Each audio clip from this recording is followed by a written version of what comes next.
আসসালামু আলাইকুম রহমতুল্লাহি বারাকাত। বন্ধুরা, আপনারা সবাই কেমন আছেন? আমি আরাফ লাইফস্টাইল চ্যানেলের পক্ষ থেকে আপনাদের সামনে একটি ভিডিও নিয়ে হাজির হলাম। তো বন্ধুরা দেখেন, আমি এখানে তেলাপিয়া মাছগুলো ভেজে নিচ্ছি ভালোভাবে। তো আপনারা যে যার প্রয়োজন মতো ভেজে নিতে পারেন। বন্ধুরা, আমি এখানে কয়েক পিস মাছ ব্যবহার করেছি, যেহেতু আমার বাচ্চারা খাবে তার জন্য। আমি এখানে পেটি ব্যবহার করেছি দুই পিস মাছ এবং একটি মাছের মাথার অর্ধেক অংশ ব্যবহার করেছি। তো বন্ধুরা, আপনারা অবশ্যই মাছটি ভালোভাবে ভেজে নেবেন। আর যারা মাছ ভেজে খেতে পছন্দ করেন না, কষিয়ে খেতে পছন্দ করেন, কোনো প্রবলেম নেই। অবশ্যই আপনারা কষিয়েও এই সবজিটি দিয়ে আপনারা মাছ রান্না করতে পারেন। তো বন্ধুরা, আমি এখানে আগে থেকে পেঁয়াজ, রসুন এবং জিরা বেটে রেখে দিয়েছিলাম। তো সেই মশলাগুলো আমি কড়াইতে দিয়ে ভালোভাবে ভেজে নিব। তো বন্ধুরা, কাঁচা মশলা অবশ্যই একটু ভালোভাবে ভেজে নেবেন, তাহলে আপনাদের তরকারিটা খেতে টেস্ট হবে।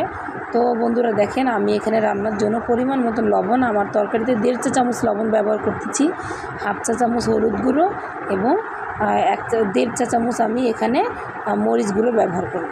আমার তরকারিতে যতটুকু মশলা প্রয়োজন এবং লবণ, মরিচ, হলুদ প্রয়োজন আমি ততটুকুই দিব। আপনারা তরকারি অনুযায়ী কম বেশি করে নিতে পারেন। আমি জাস্ট একটু আইডিয়া দিচ্ছি আপনাকে। তো বন্ধুরা দেখেন, আমি মশলাটি ভালোভাবে কষিয়ে নিচ্ছি। আসলে মশলাটি না কষালে ঝোল তরকারি খেতে ভালো লাগবে না, একটা অদ্ভুত ঘ্রাণ আসবে, যেটা আমি মনে করি।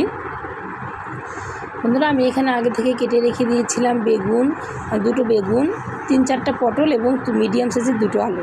আমি আজকে এই সবজিগুলো দিয়েই মূলত আমার রান্নাটা রেসিপি। তো বন্ধুরা, আপনারা এইভাবেই সবজিটি কেটে নেওয়ার চেষ্টা করবেন। তো চাইলে অন্যভাবেও করে নিতে পারেন। আমার সবজিটি কাঁচা অবস্থায় কষানো হয়ে গেছে, আমি এখানে একটু সিদ্ধের জন্য পানি অ্যাড করে দিব। তো বন্ধুরা, আমার সিদ্ধ হওয়ার জন্য তরকারিতে যতটুকু পরিমাণ পানি প্রয়োজন আপনারা ঠিক ততটুকু পরিমাণের পানি ব্যবহার করবেন। অতিরিক্ত পানি যদি ব্যবহার করেন তো আপনাদের তরকারিটা গলে যাবে কষাতে গেলে। তো আপনারা যেহেতু মাছ দিয়ে রান্না করবেন, সেক্ষেত্রেও তো তরকারিগুলো আপনাকে আস্তে রাখতে হবে। বন্ধুরা দেখেন, আমার তরকারির পানিটি কমে এসেছে, আমি আলতোভাবে কষিয়ে নেব। যেহেতু আমার এখানে বেগুন আছে, বেগুনটি যেন গলে না যায়। তো বন্ধুরা দেখেন, আপনারা এইভাবে বেগুন কেটে নেওয়ার চেষ্টা করবেন। যদি মাছ দিয়ে রান্না করেন তাহলে আপনার বেগুনটি গলে যাবে না এবং তরকারির কালারটাও নষ্ট হবে না এবং টেস্টটাও নষ্ট হবে না।